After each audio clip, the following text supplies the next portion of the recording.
I'm just saying, if you recognize the problems with Batman, then don't make a Batman movie. But it's a Batman movie about the problems with Batman. That sounds much worse. It is worse. Yes. You guys are worse. Way worse. Here he comes. Here he comes. Surprise. Hey, guys. Check it out. Oh, that's awesome. What's with all the balloons and stuff? We're just celebrating. So we know how much you love the Brooklyn Bridge. Right. You wrote a whole essay about it. So we did this. We bought it for you. You bought me the Brooklyn Bridge? I know. You're welcome. I know. It wasn't cheap. Literally, I'm not going to make this up. Literally thousands of dollars. More than $2,000. But you know what? We figured you deserved it, man. Yeah, for sure. You totally deserve it. Guys. Now, Tom, before you shit on this. And we know you're going to try to shit on this, but check it out, guys. We did our research. We checked it out. This guy is legit. Yeah. Certificate of authenticity and everything. This is real. Yeah, you can't just print those. Can't you? I feel like you could just print those. Okay, okay. You know what? This is enough. This gift means a lot to me and Heath. We really wanted to get Noah something nice, and we spent all the money that we were going to use on NFTs getting it for him. So just stop, okay? It is better than NFTs. Much better. For sure. Way better. Wait, I'm sorry. Is this certificate printed on the back of a phone bill? Noah. I mean, thank you. I love my bridge.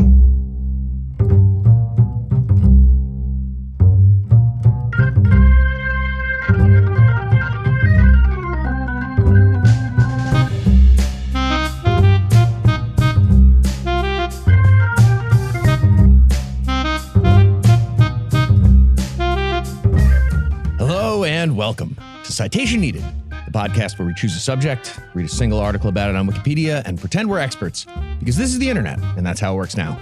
I'm Heath, and it's bridge stuff today.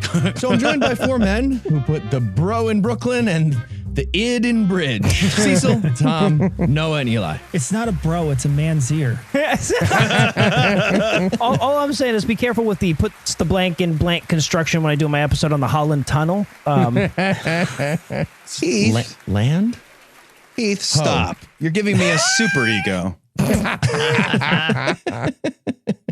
Wait, if nut, what's the Holland Tunnel thing? Yeah, no, if we stop and explain the joke, it's even funnier. There's no explanation. You were bluffing. I think Noah, Keith might have dementia, guys. I've been podcasting with him for a while. Lent? Did you scramble it? We'll send photos. Holland? So Noah, what person, place, thing, concept, phenomenon, or event are we going to be talking about today? The Brooklyn Bridge. All right. And why did you pick the Brooklyn Bridge? Because... Okay, so it's like one of those engineering marvels that's been so thoroughly surpassed in the modern day that when we look at it now, it's hard to tell what the fuck the marvel even was to the people who first laid eyes on it. Right? Like we look at it, we don't see an incredible feat of engineering. We see a pretty bridge, but in its day, it was seen as the exemplar of man's triumph over nature and, according to the wiki, quote, a symbol of the era's optimism, end quote. And there's no better way in my mind to get a handle on how far we've come as a species than to reflect on just how miraculous the mundane really is. You know, I tried to think of what the current era's symbol of optimism might be, but then I stared off into the middle distance and cried for 45 minutes instead. So, Tom, remember Wonder Woman sang "Imagine" into her phone? Yeah, that was nice. When Wonder Woman sang "Imagine" into her phone. Fixed it. There you go. Mission accomplished. So first, let's head back to the New York City of the 1860s. That'd be the same decade as the movie Gangs of New York is set, if you need a visual cue. Daniel Day-Lewis spends a year getting walking on your back massages to study his role as the Brooklyn Bridge.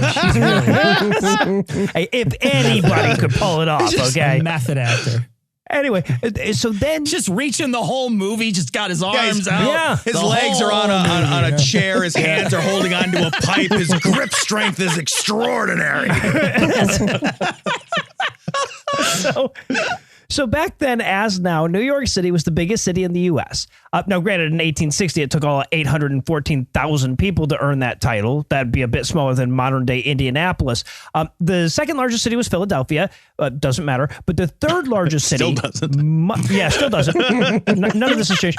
Much more relevant to the story, though, the third largest city in the U.S. was Brooklyn.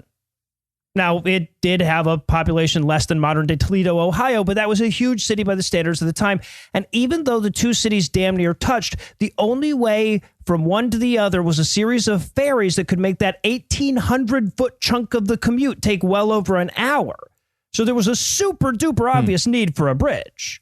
Yeah. Now they have 3 bridges between Brooklyn and Manhattan. So you have a bunch of different options for spending an hour going 1,800 feet. It's nice. You can even take the train. They go under it for an hour. You know, it turns out, I looked this up, that Brooklyn was not actually always part of New York. And once it was, as Noah mentioned, it was its own actual city until it was absorbed into New York in what was called, quote, the Great Mistake of 1898. Now, that mistake eclipses other minor errors such as the Spanish-American War. Yeah. Discovery of polonium. Of course, since Those were medium mistakes. Those were medium. Now, of course, since 1800, people had been making formal proposals to build a bridge between Brooklyn and Manhattan, but the technology wouldn't allow for it. By the mid-1800s, there were a handful of really long suspension bridges, but they were all taking advantage of natural rises in the land. Like, for obvious reasons, it's easier to build a bridge where the land just abruptly stops and there's like a ravine or something well above sea level than it is to build where the land just falls away to a beach. It would just fall super falls away to the beach. Super obvious. Because of the horseshoe crabs, of course. Okay, you know what? The math, if you do, that's the crabs. I'm going to go into a bunch of detail when Tom's bigger than me and has a gun. No. So the point is, there was no easy place to put a bridge between Manhattan and its borough mate-to-be. As useful as a bridge would be, it would be all but impossible to build. If not for the brave Etruscans, whose unrivaled and never since duplicated skills in bridge making. They used Etruscan arches in the construction of the Brooklyn Bridge. And so I should note here, We can't make arches now. It's impossible. That shape does no longer exist. anyway, I guess they could make a fucking pontoon bridge. They could have made a. And so I should mention here just how goddamn many bridges fell down back then.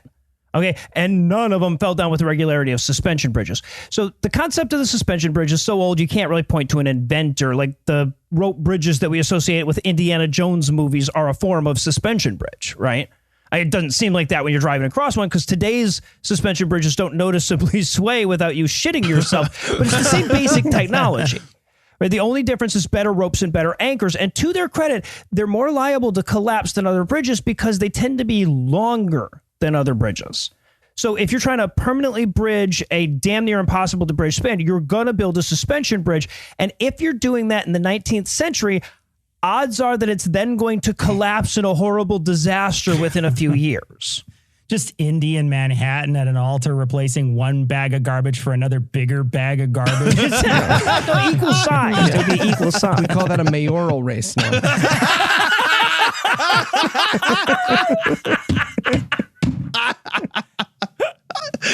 Like a bridge collapses into the Hudson and the last thought of thousands of motorists is, at least I don't have to pay the toll.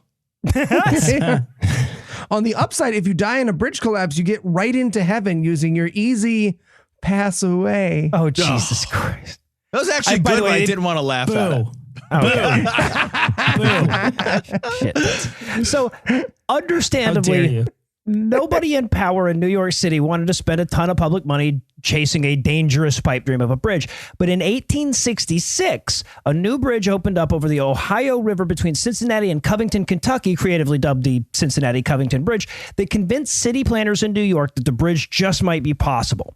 Ooh, that bridge. Yeah. I've been on it. Yeah. I forget what it's called. Yeah, Are we shouting out bridges now? Is that like what we're shouting out? Oh, yeah. Yeah, they've changed the name. It's John A. Roebling Bridge now, but back then it was the Cincinnati-Covington Bridge. That's the one.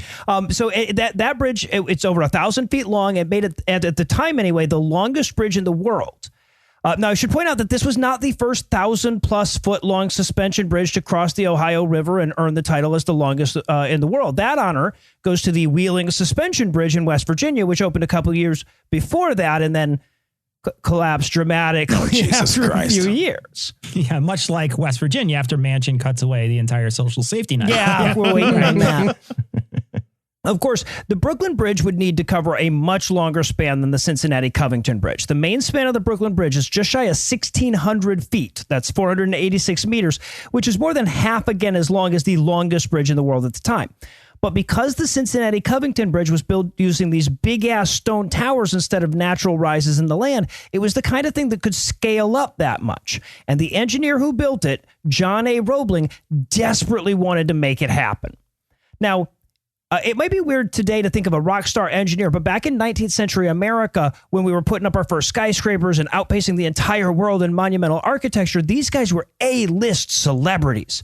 And since suspension bridges were so apt to fall down and so much bigger than pretty much anything else that was being built at the time, the guys successfully making those were at the top of the pecking order, even among those giants.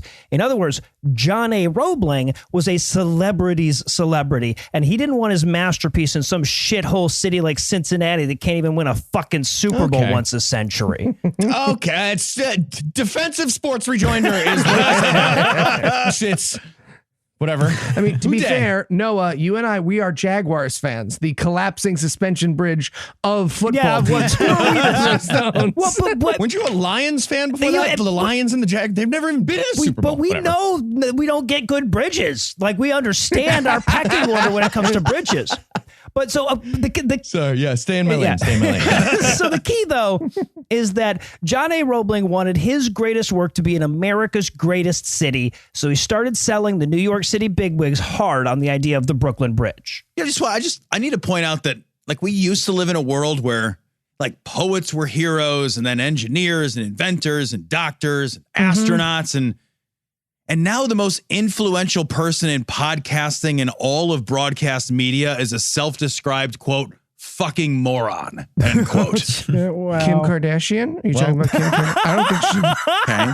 That's the Instagram. Same difference. 6 of 1, half dozen. Right. Problematic comment by Eli.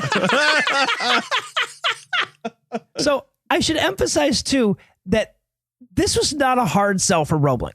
So amongst the movers and shakers in New York City at the time was inevitable future citation needed subject. I can't believe we haven't done him yet. William Boss Tweed. He's come up twice now that I know. Yeah, of. right. Yeah. Mm-hmm. Are we doing Sure, why not? So Boss Tweed was the head of the Democratic political machine that controlled the city at the time. And there was nothing that Boss Tweed loved more than gigantic, highly visible public works projects with huge price tags. Every time the city spent $1, he ended up with like 5 fucking cents of it at least. So he obviously wanted it spending as many dollars as possible. Yeah, and Boss Tweed wanted a bridge because every week those Duke boys would jump over the river and get away. So in February of 1867, the city crossed the final hurdle when the state Senate passed a bill allowing for construction of a bridge over the East River to Brooklyn, provided it could be built in such a way as to not choke off commerce in New York's harbor. In other words, even the largest ships of the time had to be able to pass right underneath it. Now, Roebling was hired immediately after, and by September of that year, he presented the city with his plan. It would be both the longest and tallest suspension bridge ever built. It would incorporate a slowly inclining roadway that started well inland on both sides of the bridge that would rise towards these 2 majestic, massive Gothic towers that he would sink into the bedrock of the river using huge caissons.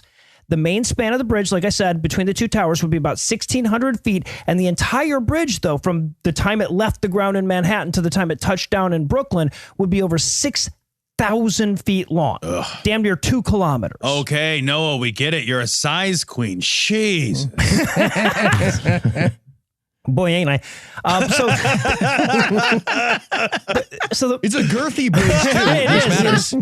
There's lots of lanes left to Yeah, right. I just want to point out, like, if the bridge wasn't the longest bridge, like, it would be not long enough. That seems like a problem. So, much less impressive. At just a few fewer feet, it's much less impressive. Yeah.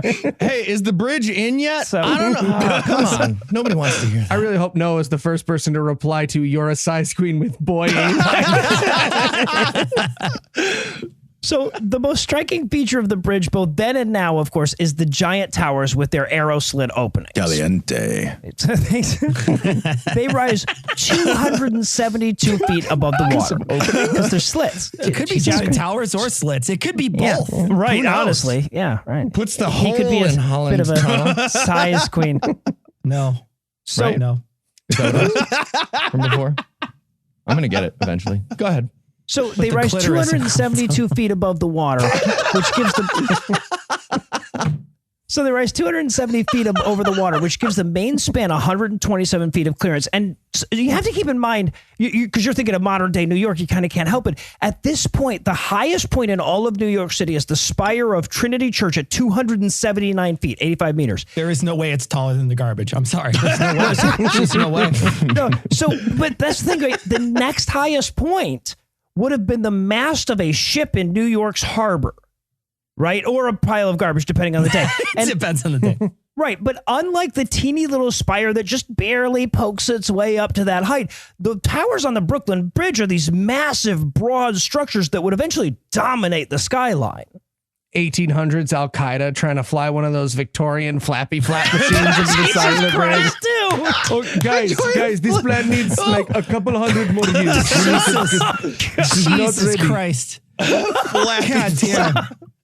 So everybody's all fired up about the plan and work begins in earnest. Of course, like anything being done by a committee composed of the leaders of two independent cities, specifications keep changing and Roebling has to keep updating his plan. So in June of 1869, he's out surveying something or another for a late-breaking height change when he absent-mindedly leaves his foot dangling off the dock as a ferry is parking against it.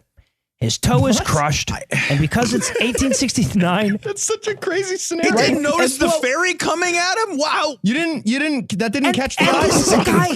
This is a guy who builds fucking bridges. It's like he's been around rivers before. You know he has. Oh, it was a sneaky right? ferry. It was quiet. The enormous But of fucking course- ferry. It's 1869, so he immediately gets a tetanus infection and dies within a month. And then everybody involved in this whole thing, the city turns to his eldest son, and they're like, "Hey, man, do you know anything about building bridges?" What the fuck? How is that fucking his son? Did they think Yeah. bridge engineering was a genetic trait? Or, what? Did they think like the bridge project like passed down in his will like it was a fucking gold watch? What? What? All right, cool. So we're gonna get fucking Eddie Einstein to figure out the math on that bridge. That's gonna go well. And yeah, we'll see how that goes after a quick break for some apropos of nothing.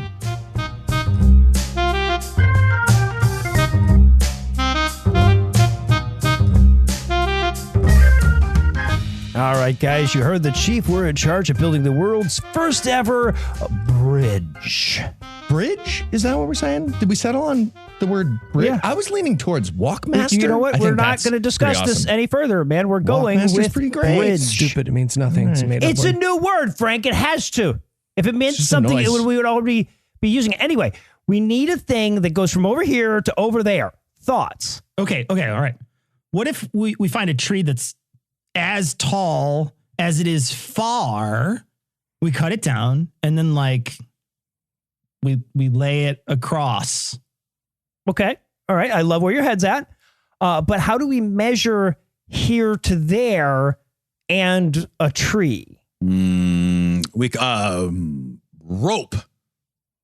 Do we have rope yet? I feel like Yes, we have yeah, rope, we have right? rope. I know that noise. Yes. And yes, that would work for the tree, but like how are we going to get the rope from here to over there, right? Because like if we could just go over there with rope, we wouldn't need a bridge. The Walkmaster. Okay, Yeah. okay. What if we shot Nobody a Walkmaster? bow and All right. arrow on some rope over there, and then we like walked around to get it? But Walked. then instead of the tree, we just used the rope as like a walkman, as a bridge. Walk. He was about to say Whoa. it. You guys heard that. Rope as a bridge? Yeah. Yep. Yeah. Like we put branches on it, right? Ooh, Oh, yeah. And then we could just replace the branches instead of having to find a whole new tree later. That's what I was thinking. Oh, that's awesome, man. Good thinking. Okay. If not Walkmaster, I had another one. What about airplane? Because it's like in the air. I like can't think of any better invention for that name. Yeah, let's use that. Nice. Airplane.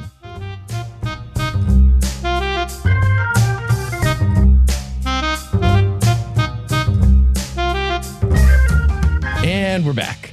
When we left off, John Roebling stubbed his toe to death when a fairy snuck up on him with fucking violin plucking music. Boom, boom, boom. And his son Washington was equally intelligent as he is. So the son's going to take over the extremely difficult bridge making. How's that going to go? Noah, go ahead with the story. Well, so to be fair to Washington Roebling, he wasn't exactly like, working in some lounge in Vegas up to this point, right? He had been actively involved in the bridge building aspect of the family business pretty much his entire life. And some historians have suggested that by the time of his death, John Roebling was more of a figurehead and Washington was doing all the day-to-day work on the site. Okay, but that actually makes that other guy dying of a fucking ingrown nail or whatever even more fucking pointless. Right? He didn't even have to be there. It's not even supposed to be there that day. And one way or the other, New York City was about to find the fuck out, though, because suddenly the largest construction project in American history to that point was in the hands of a guy who had technically never done this shit before. So the first step of the construction was to sink these massive caissons. Now, if you're not familiar with the term, think about it kind of like an anti-boat. Iceberg. No, that's it. So at least once that's a good answer, though. That wasn't anti-boat at least once. So Eli interrupts with iceberg a lot. No, you nailed it this time. So you know how like if you turn a bucket upside down and then you submerge it, the water like traps the air inside it. So imagine that basically on like a gravity bomb. Sure, yeah, exactly. So now imagine that on a massive scale. Everybody gets it now. Giant gravity bomb. So you make a gigantic wooden box structure built around it that's like built airtight with an open floor. Then you launch that into the water ass first. You float it out to wherever you want it to be. Then you keep adding weight to the top until the motherfucker sinks. Then you hook a few tunnels up from it so that you can get from the surface to the caisson with people and gases, and then you send a crew of people around there to like dig out from under it until they hit bedrock. Jesus Christ. Very similar to gravity bomb with the gases coming out. So all the while the caisson is sinking around them. So once it comes to rest, you have a nice solid flat surface to build your bridge tower on. Yeah. Also, apparently you're an evil pharaoh in this scenario. So it's really easy to find all the labor you need. So you're also compared to the other jobs in New York City at the time. I mean, that sell seems hard. Like, hey, I know we're living in a time when a bad toe is a death sentence, but I built a wooden anti-boat. I'm going to need you to go ahead and walk down this dark wooden underwater tunnel to a giant undersea coffin and then dig a huge hole by hand while the sea boils and rages overhead until you get to the bed. Where are you going? Where are you? It gets you really high. It's like, it's fine. He's done.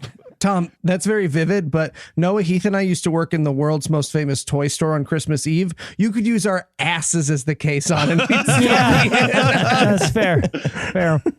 So no, by the way, if you're thinking to yourself, but wait, Noah, wouldn't the crews of people going in and out of these things every day get the bends and die? You're thinking that because you know more about decompression sickness than all of the 1870s put together. So decompression sickness, as we now know, is a medical condition caused by dissolved gases bubbling up inside body tissues during decompression. Today, we can combat this by decompressing people slowly if they're going to go way the fuck underwater. But we only know to do that because we watched a bunch of people die from this shit during the construction of things like the Brooklyn Bridge and the Eads Bridge in St. Louis. Nobody should have to die to get to St. Louis. Like, that's such a waste. Holy fuck, is that a waste? Oh, my God. Or Brooklyn, for that matter. Sorry, God. Brooklyn. Well, you could be getting out of them, I guess. That would be, that's acceptable. Yeah, that's fair. That's fair. Okay. So, but all anybody knew at the time was that once the caissons got way the fuck underwater, people would start coming out of them feeling like shit. Sometimes they would pass out. Sometimes their muscles would seize up. They'd become temporarily paralyzed, sometimes for days at a time. And sometimes they'd experience an even more permanent form of paralysis known as being dead. Yeah. And I mean, even if we knew how the bends worked at the time, I think we all know how it would have worked out. Okay, guys, so you might have heard by now, but the tunnel disease that we've been dealing with is actually the process of depressurization affecting the body. And look, I'm going to be honest, we don't understand everything about it yet, but it seems like if we move slowly from the worksite to the surface, a lot fewer of us will die. Okay, wait. What do you mean fewer? A lot fewer? What does that exactly Well, I mean? mean, this is the thing that will prevent us from dying as much. Okay. But we still might get this disease thing, is what you're saying. Well, I mean, it's possible. Yes, but the important thing, though, I'm is that sorry, this is... there's just not enough information here. I'm going to run up the tunnel as fast as I can. Oh, so no, not enough information doesn't mean that you just do whatever you want. All right. So if we don't follow your insane air pressure mandates, you're going to throw us in camps and murder us butt first with a wood chipper. That's what you said. I heard it. I didn't say that, though. I run up the tunnel now, too. Can we let the kids run up the tunnel? I hear it's not a big deal for them. The bends doesn't affect the kids. Why would anyone want to risk children? Guys, stop. I have terrible news. Frank ran up the tunnel just now during this conversation and he died. Oh. Well, I guess that's very sad. Exactly. It's very sad. Has his family started his GoFundMe yet? That's so crazy. So they sank the Caisson on the Brooklyn side first, since it wasn't going to have to go as far to reach bedrock. They launched that in March of 1870, filled it with compressed air, and got to digging. And I should emphasize that this work wasn't just dangerous because of the decompression sickness, right? They're counting on shit built by the 1870s to keep the East River out, and they're counting on the maintenance of pretty constant air pressure to keep the water from suddenly rising up into the damn thing. Also, the whole thing is made of wood, and for quite a while, they're keeping the fucking thing lit with torches. Oh. Yeah, which is how they managed to catch it on fire in December of 1870 and delay construction by several months. Amazingly, by the way, nobody died in the fire, though, to be fair, someone might have died like of other stuff, so they couldn't die in the fire, like in a certain point. Okay. Starting now, no more gender reveal parties on the giant box of death that we created. Lesson learned. Starting now. Maybe also no more torches. That seems like a mistake. That might have been involved. Okay, and doesn't this all seem like a lot of effort for a bridge that has, to everyone's knowledge at this time, like a best if used by date of 2 years, give or take? Yeah. Now you know how I feel about the midterms, Tom. Okay, no. That hurts so Sad. much. Yeah, so, Too real, man. Too real. so by March of 1871, the first Caisson reaches its final depth of 44.5 feet, at which point they go ahead, fill the hollow parts with concrete. The Caisson on the Manhattan side, though, would have to go a hell of a lot deeper, which means the instances of decompression sickness would be way more frequent. In all, more than 100 workers would be treated for it, and 3 of them would die. Among the hardest hit survivors of this condition was Washington Roebling himself, who went in and out of the Caisson several times a day sometimes. Things got so bad for him that he was ultimately bedridden and had to supervise most of the bridge's construction through a telescope from a nearby apartment. Then he sees a murder across the street. It's a whole thing. You said hundreds were treated. It's got to be way more that actually got fucked up by it. Because this is like 1800s. Right. They were like, I got the bad eye. One eye's outside of my face. Well, that's just a bad eye. And they didn't get treated, you know? Pretty much everybody. Yeah, pretty much everybody got sick of it. Rub some whiskey on it, son. You'll be just fine. There you go. Now, I should at least mention the possibility that Washington's wife, Emily, deserves the majority of the credit for building the Brooklyn Bridge. She would spend 11 years communicating Washington's instructions to his supervisors, dictating complex designs, and otherwise taking over the majority of the chief engineer's duties. Of course, if she actually was the brains behind the operation, she'd still have to hide it behind her absentee husband one way or the other. So there are a lot of people who think that she was actually doing all this work and then just giving her husband credit so people wouldn't freak the fuck out.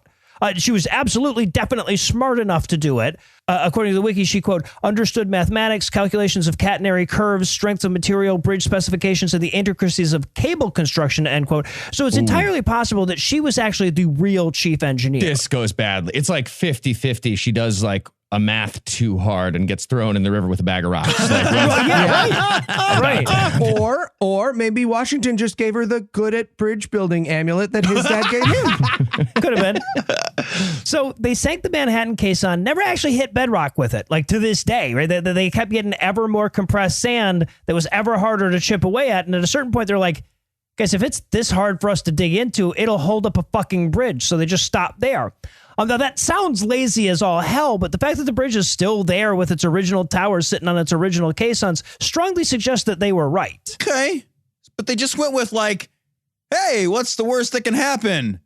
Building the largest engineered structure of its time on a foundation made on an underwater sandbox. Well, but they had the amulet, Tom. They had the... So the towers came next. They took 4 years to complete. And interestingly enough, at this point, opposition to the bridge pretty much disappears. Right? Until then, there was a vocal minority within the city that was pushing back against the project, citing high costs, potential disruptions to the harbor. But once people started to see these massive towers rising out of the river, they quickly became a symbol of the city's strength. And pretty much everybody was eager to see the thing completed.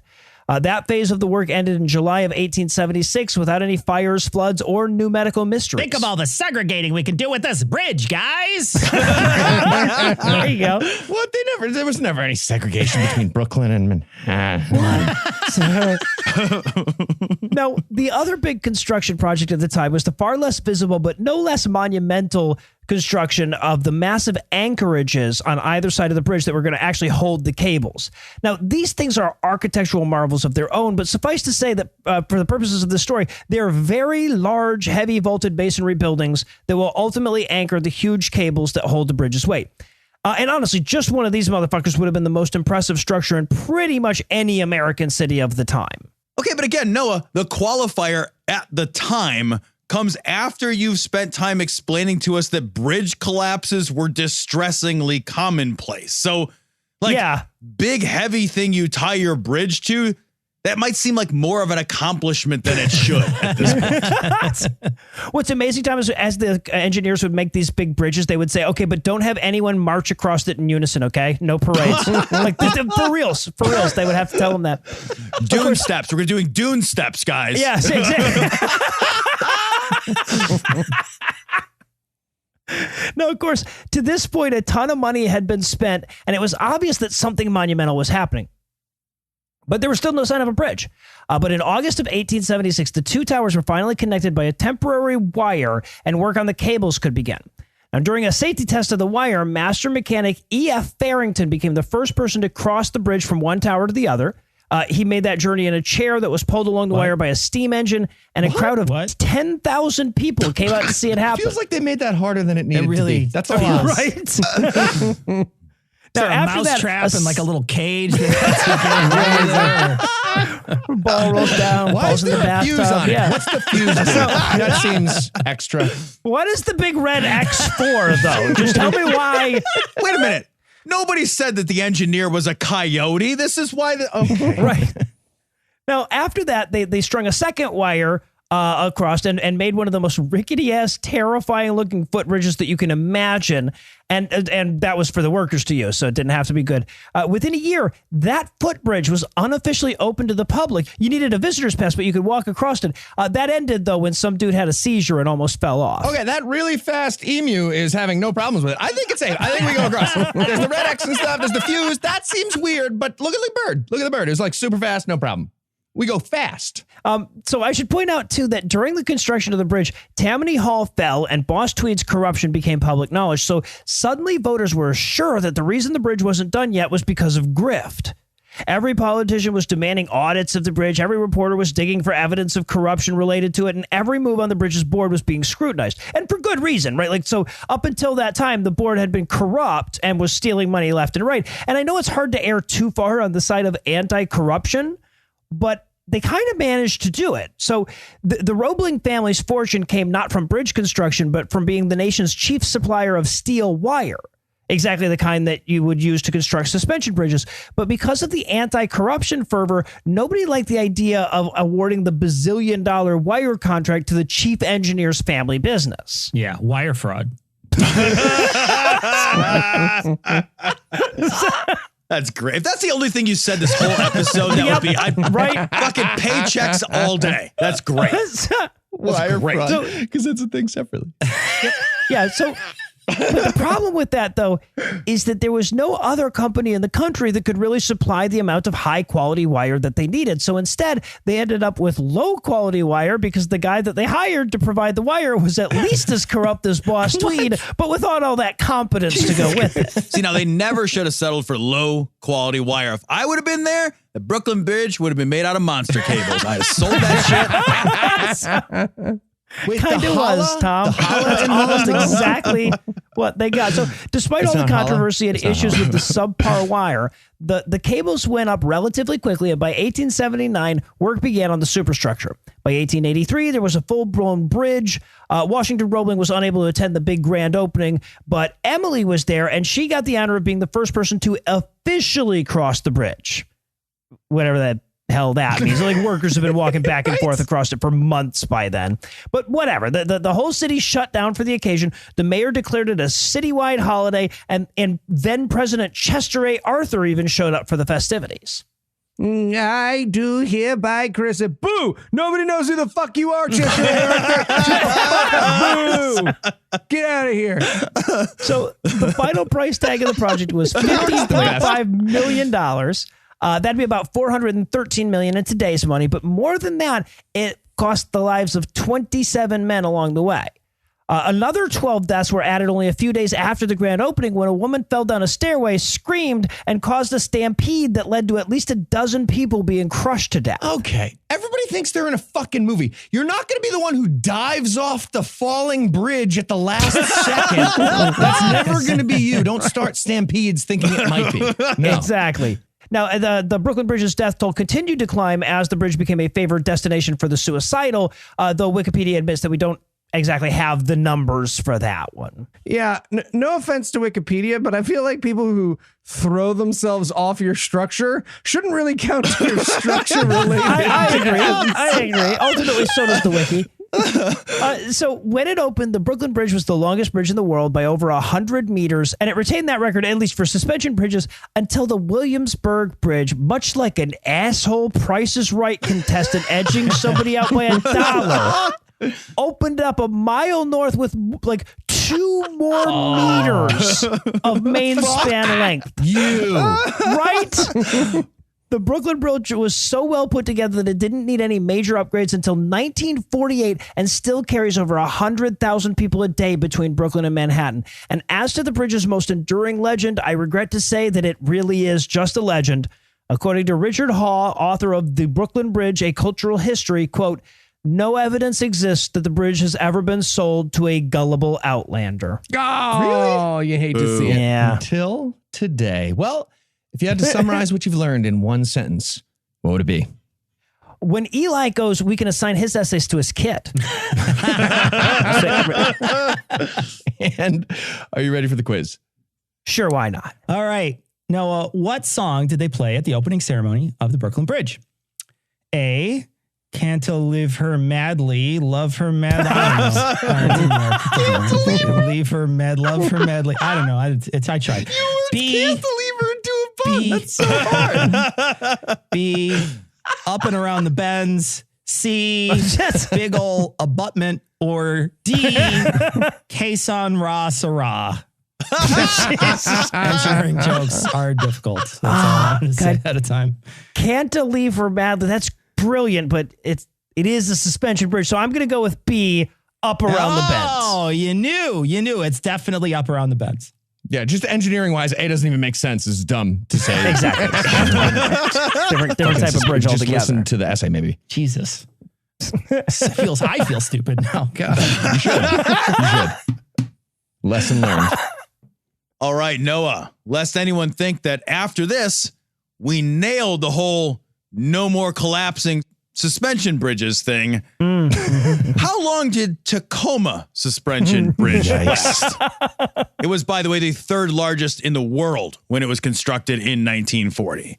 For a minute anyway, yeah. Is the answer A, 4 months?